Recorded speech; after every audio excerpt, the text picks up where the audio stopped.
महाकुंभ में देश विदेश से लाखों की संख्या में श्रद्धालु पहुंच रहे हैं।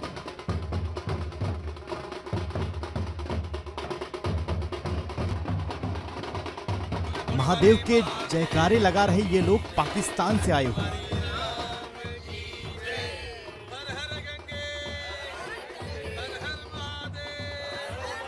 भारत आकर संगम में डुबकी लगाने के बाद इनकी खुशी का अंदाजा इनके चेहरे देखकर ही लगाया जा सकता है। महाकुंभ के भव्य आयोजन की चर्चा तो पूरी दुनिया में है, लेकिन ये लोग खुद को सबसे ज्यादा खुशकिस्मत बता रहे हैं। पाकिस्तान के सिंध प्रांत से आए 68 श्रद्धालुओं ने कहा कि वो बहुत भाग्यशाली हैं कि उन्हें पवित्र स्नान करने का मौका मिला है। इन पाकिस्तानी हिंदुओं की आंखें महाकुंभ की व्यवस्था देखकर फटी की फटी रह गई।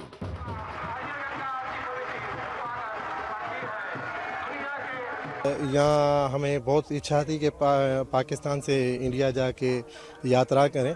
हमारे गुरुदेव संत साईं युधिष्ठिर लाल साहब शदानी दरबार रायपुर से हमें वीज़ा भेजी है और हम सारी संगत के साथ यहाँ आए हैं।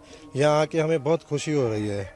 इतनी अवस्था लगी रही है कि जो यहाँ जो हमें टेंट मिला है और जो इधर जो हमें जो सुविधाएं मिल रही हैं बहुत अच्छी हैं, ज़बरदस्त हैं और इंडियन गवर्नमेंट के हम आभारी हैं जो हमारी सारी संगत को यहाँ बुला के इतनी विदा दी है और इतनी सेवाएं हो रही हैं।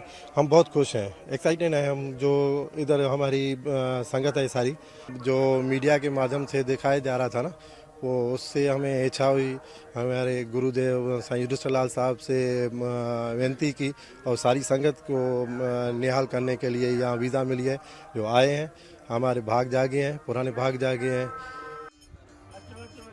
त्रिवेणी संगम में स्नान से पहले इन पाकिस्तानी हिंदुओं ने हर हर गंगे और हर हर महादेव के जयकारे लगाए। एक श्रद्धालु ने बताया कि महाकुंभ के इस अलौकिक स्वरूप का पता उन्हें सोशल मीडिया के जरिए लगा, जिसके बाद वो खुद को संगम आने से रोक नहीं पाए। काफ़ी अरसे से हमें, जब से ये कुंभ मेले की वातावरण का मीडिया की माध्यम से आ रही थी आवाज़ हमारे पाकिस्तान में, तो कई हिंदुओं की ये आशा थी कि हम पाकिस्तान से हिंदुस्तान जाएं और कुंभ मेला में स्नान करें। लेकिन हमारे भाग जागे हैं सतगुरु साईं सदाराम साहब की कृपा से। अभी यहाँ देखकर बहुत आनंद हुआ, बहुत इंतहाई अनंत खुशी महसूस हुई कि हम करोड़ों लोगों में हम भी भाग्यशाली हैं कि पाकिस्तानी सिंध से हिंदू यात्री यहाँ स्नान करने आए हैं और अपना भाग्य बनाने आए हैं। यहाँ की व्यवस्था, यहाँ की जो रहन सहन, खान पीन जो है बहुत अच्छा है। बहुत आरामदायक स्वादिष्ट खाना मिल रहा है। आरामदायक हमें तंबू या ये जो जिस राश का बंदोबस्त किया गया है वो बहुत बेहतरीन है। ठंड तो है, लेकिन ठंड में भी मज़ा आ रहा है क्योंकि ये पावन धरती प्रयागराज की धरती है।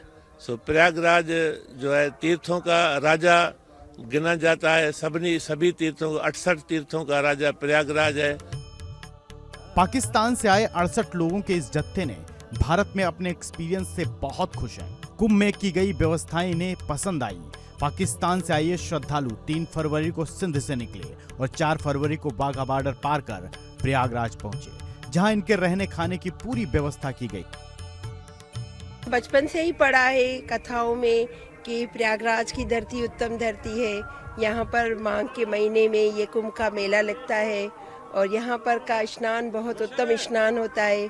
तो इस वजह से हमें बचपन से ही ये इच्छा होती थी और ये हमारे भाग्य हैं कि हमें ये इस दफ़ा मौका मिला है। और ज़ाहिर है मीडिया ने भी काफ़ी हमें इंस्पायर किया है कि कुंभ का मेला बहुत अच्छा, मतलब उत्तम है और हमारी ये दिली ख्वाहिश पूरी हुई है और हमें बहुत खुशी हुई है यहाँ पहुँचकर। नहीं, बिल्कुल, हम जैसे ही यहाँ पर आए हैं मैं पाकिस्तान से इंडिया, तो हमें पूरी सहूलत मिली है। पूरी हमारी शदानी दरबार वालों ने काफ़ी हमारे लिए सुविधाएं ईजी करके रखी हैं। हर जगह पर हमें आसानी हुई है, कहीं भी मुश्किल नहीं हुई है। महाकुंभ में स्नान के बाद ये लोग रायपुर घूमने जाएंगे, फिर उसके बाद हरिद्वार और ऋषिकेश दर्शन के लिए जाएंगे और 28 फरवरी को वापस पाकिस्तान लौट जाएंगे। पाकिस्तान से आए इन श्रद्धालुओं का कहना है कि भारत आकर आनंद का अनुभव हो रहा है, बेहद खुशी हो रही है, जिसे शब्दों में बयान नहीं किया जा सकता। इनका कहना है कि भारत आने के बाद ये हिंदू होने पर गौरवान्वित महसूस कर रहे हैं। यहाँ पर कुंभ के मेले का हमें मीडिया के माध्यम से पता चला कि ये कुंभ का मेला है। वैसे तो हमें पता है ये 4 साल में होता है, 5 साल में होता है। जब इस मेले का पता चला कि 144 साल में ये होगा तो हमें बहुत इच्छा हुई यहाँ पे आने की। और हमारे गुरुदेव संत श्री डॉक्टर युधिष्ठिर लाल जी ने हमें ये मौका दिया कि हम यहाँ पर आएँ। उन्होंने हमें यहाँ पर बहुत अच्छी सुविधाएँ दी हुई हैं, हमारे रहने का, हमारे खाने का, बहुत अच्छी सुविधाएँ हमें यहाँ पर मिली हुई हैं। हमें बहुत अच्छा, अभी तक तो हमारा बहुत अच्छा एक्सपीरियंस जा रहा है। हमें कोई दिक्कत नहीं हुई। मैं यहाँ आई हूँ, फर्स्ट टाइम आई हूँ इंडिया। मुझे बहुत खुशी हुई है इंडिया आकर। यहाँ के लोग भी अच्छे हैं, हमें यहाँ फैसिलिटी बहुत अच्छी मिली है। कहाँ आप आई हैं? इंडिया कुंभ के मेले पे यहाँ पे देखें लोग, फैसिलिटी बहुत अच्छी है। We are feeling well here. We are more happy here. We are enjoying as we have listened for the Kumbh Mela. We are enjoying as that. Previously, I came here in 1983, but in that comparison, now we are feeling well. We are highly thankful to Government of India. Now, after 144 years, so it is very good. It is excellent. फिर हम यहाँ से रायपुर जाएंगे, रायपुर से फिर हरिद्वार ऋषिकेश का दर्शन करके 28 फरवरी को हम वापस अपने घरों में चले जाएंगे। अब तक हजारों पाकिस्तानी गंगा में डुबकी लगा चुके हैं, जो पाकिस्तान लौटकर महाकुंभ के साथ साथ भारत के बारे में बातें करेंगे, जिसके बाद पाकिस्तान में रहने वाले सभी 30 लाख हिंदुओं का भी मन भारत में आने को करेगा। सिर्फ हिंदू ही नहीं, पाकिस्तान के युवा भारत की तरक्की देखकर भारत आने को बेकरार पहले से ही है। बताएंगे क्या कहेंगे आपके, अगर रेजिडेंसी के लिए आपने कहीं पर जाना हो तो कौन सा कंट्री जो है वो आप ना मैं यूएस जाना पसंद करूंगी, ना मैं ऑस्ट्रेलिया, ना मैं अमेरिका, कहीं पर भी जाना मैं पसंद ना करूँ। अगर मैंने रहना ही है तो मैं फिर इंडिया में ही शिफ्ट होना पसंद करूंगी, क्योंकि यहाँ हमें जो नहीं मिल रहा वो हमें इंडिया में मिलेगा, बहुत सहूलियात और हर एक चीज़ बेनिफिट के साथ। तो मैं इंडिया को अलॉट करती हूँ। उनकी आप डेवलपमेंट देखें, IT देख लें, ऑटोमोबाइल देख लें, उधर इंडस्ट्री लगी है, ऑयल रिफाइंड की उधर मेड इन इंडिया के नाम से बन गई है। और अभी जो है जुलाई में जो है वो स्पेस प्रोग्राम बनने जा रहा है मून पे, तो क्या देख लें, उनकी तरक्की खुद ही सामने है। तो मुझे तो ये लगता है ग्रेट जो है नरेंद्र मोदी साहब ग्रेट और इंडिया द बेस्ट। को ऑप्शन दिया जाए तो आप किस चीज़ को चूज करेंगे, किसको चूज करेंगे? मेरे बस में नहीं है, मैं कल इंडिया चली जाऊँ, ठीक है, मेरे बस में नहीं है। और यहाँ पे कुछ है नहीं, पाकिस्तान में कुछ भी नहीं है, यहाँ चीज़ देखने को मिलती नहीं है। वो चीज़ है ही नहीं, जो चीज़ हम अपने मोबाइल्स में देखते हैं ना, जो चीज़ हम अपनी रील्स में देखते हैं, वो है ही नहीं, ठीक है। वो कहाँ पे है? इंडिया में है। पाकिस्तान की लड़कियां भारत के लड़कों से शादी करने को तैयार हैं। शादी के बाद पाकिस्तान छोड़कर भारत में बसने की इनकी पुकार है। मेरा रिश्ता भेज इंडिया से मैं कर लूंगी। बच्ची बहुत प्यारी है, देख सही बात बताऊँ ना, मुझे हमेशा ही इंडिया ही पसंद है, पता नहीं मैं क्यों पाकिस्तान में हूँ। मैं तो उनको बस यही मैसेज दूंगी कि लव एंड पीस। वो एमी राइवलरी लगा के बैठे होते हैं, हम तो उनको लाइक करते हैं, उनको वो भी हमें बड़ा लाइक करते हैं। इंडियन लड़कों पे मुझे फख्र है, क्योंकि वो लड़कियों का दिल नहीं तोड़ते और ऐसी लड़कियों के साथ लॉयल रहे। इवन मेरी अगर कभी किसी इंडियन लड़के से बात भी हुई है तो मैं पूछती हूँ कि आपकी गर्लफ्रेंड है, वो कहते हैं हम उससे से शादी करेंगे जो हमारी गर्लफ्रेंड है। पाकिस्तान में युवाओं को रोजगार, बिजनेस, शिक्षा, मेडिकल किसी भी तरह की सुविधा नसीब नहीं हो रही है, जिसके बाद वहां के युवा भारत में आकर अपने सपनों की उड़ान उड़ना चाहते हैं। सर क्या कहेंगे, आज पड़ोसी मुल्क हमें इस बात के ऊपर ट्रोल कर रहे हैं कि भाई ये तो आटे की लाइनों में लगे हुए हैं। सबसे पहले तो हमें इस बात पे अफसोस है कि हमारी गवर्नमेंट जो है वो इस बात पे तवज्जो नहीं कर रही, ठीक है। नंबर 2, हमारे पड़ोसी मुल्क अगर तरक्की कर रहे हैं, उनके पीछे उनकी गवर्नमेंट है जो आज वो चांद पे भी चली गई है और हमारे अभी तक नीचे बैठे हुए हैं। रही बात आटे की, तो हमारे यहाँ पर किसी को भी कोई निज़ाम बेहतर नहीं है। मरियम नवाज अगर आई है 4 पे रोटी अगर कम करके, तो कोई बड़ा उन्होंने काम नहीं कर दिया, ठीक है। हमारी आवाम आज भी भूखी मरी और लाइनों में लग के रोटी वो लेती है। मैं कहता हूँ कि इंडिया हर चीज़ में अब आगे जा रहा है। देखें, वो हर चीज़ को कैश कर रहा है, अपने कल्चर को कर रहा है। हम यहाँ कोई इज्तिमा करते हैं, कोई जलसा करते हैं, पैसे लगाते हैं, हमें रिटर्न कुछ नहीं मिलता।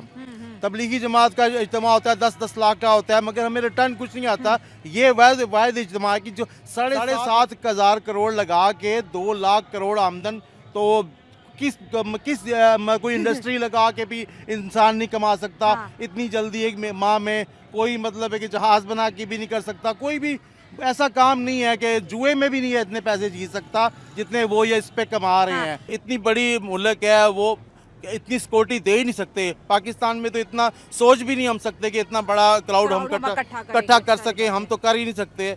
तो लिहाजा इसीलिए वो तरक्की कर रहे हैं कि उनके दिल साफ हैं। प्रेसिडेंट इंडोनेशिया का प्रेसिडेंट ने अपना टेस्ट इंडियन निकला, तो इसी तरह हमारे मुल्क में भी जो हमारा मुल्क यहाँ पर आज़ादी जब हो गई तो हमारे और इंडिया का, तो यहाँ से बहुत से पाकिस्तानी चले गए इंडिया, और बहुत से इंडियन यहाँ माइग्रेट हो गए कुछ ओवरसीज़ मुल्कों में, यूके यूएस है। तो बहुत से लोग हैं वो भी ये जानते भी नहीं कि मैं पाकिस्तानी हूँ, मैं इंडियन हूँ, मैं कौन हूँ, कहाँ से आऊँ। अगर हम भी अपना टेस्ट करवा लें तो शायद हम भी इंडियन निकले। अगर आप अपना DNA टेस्ट करवा लें शायद आप भी इंडियन निकले।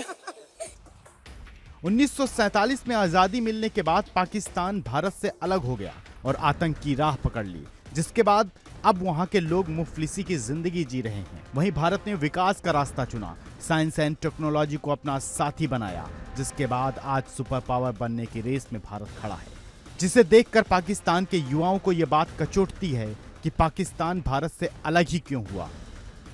हम एक साथ आज़ाद हुए थे, लेकिन आज अगर देखा जाए वो आप वाली बात है कि वो कहाँ हैं और हम कहाँ हैं। हम उनसे आज भी बहुत पीछे हैं। इसका कसूर हम सिर्फ इसको नहीं ठहराएंगे जी कि हमारे जो बड़े हुक्मरान हैं वो ही कसूरवार हैं, नहीं, उसके बाद उनके जो छोटे हमारे हुक्मरान हैं, जैसे कि हर इलाके का अपना एक मिनिस्टर होता है, काउंसलर होता है, तो उनके ऊपर उनको ये रिस्पॉन्सिबिलिटी दी जाती है कि आप अपने इलाके को ठीक करो। उसके लिए उनको फंडिंग भी आती है, सब कुछ आता है, लेकिन वो करते नहीं हैं, वो तवज्जो नहीं देते। इंडिया के आम इंसान को कौन सी फैसिलिटीज़ प्रोवाइडेड है, कितनी ज़्यादा उनको उनकी गवर्नमेंट जो है फैसिलिटेट करती है, जो यहाँ की आवाम जो है उस चीज़ से जो है महरूम है। मेरा ख्याल है कि अगर किसी भी आप कौम की बात करें तो उनकी प्राइमरी सक्सेस की वजह जो है एजुकेशन होती है, और पाकिस्तान इंडिया से एजुकेशन के मामले में थोड़ा लैग कर गया। इंडिया की एजुकेशन स्टैंडर्ड्स अगर देखे जाएं तो वो विद टाइम ग्रो किए हैं, जबकि हमारी अगर देखा जाए तो जो 35 साल पहले भी किताबें पढ़ाई जाती थी हमारे सिस्टम में, आज भी वही पढ़ाई जा रही हैं। तो आप किस तरह एक्सपेक्ट कर सकते हैं कि आज का नौजवान और जो एक 1970s का नौजवान है उसमें कोई डिफरेंस आएगा? हालांकि दुनिया कितनी तरक्की कर गई है, बट हम अभी भी उसी नज़रिए से देख रहे हैं दुनिया को और उसी तरीके से सोच रहे हैं। भारत में आध्यात्म के सबसे बड़े आयोजन महाकुंभ में दुनिया भर से सनातनी आ रहे हैं, डुबकी लगा रहे हैं। उनमें पाकिस्तान के लोग भी शामिल हैं, जिनसे महाकुंभ की दिव्यता की कहानी सुनकर पाकिस्तान की युवाओं की भारत आने की ये पुकार और तेज होने वाली है। उनकी भारत आने की बेकरारी और बढ़ने वाली है।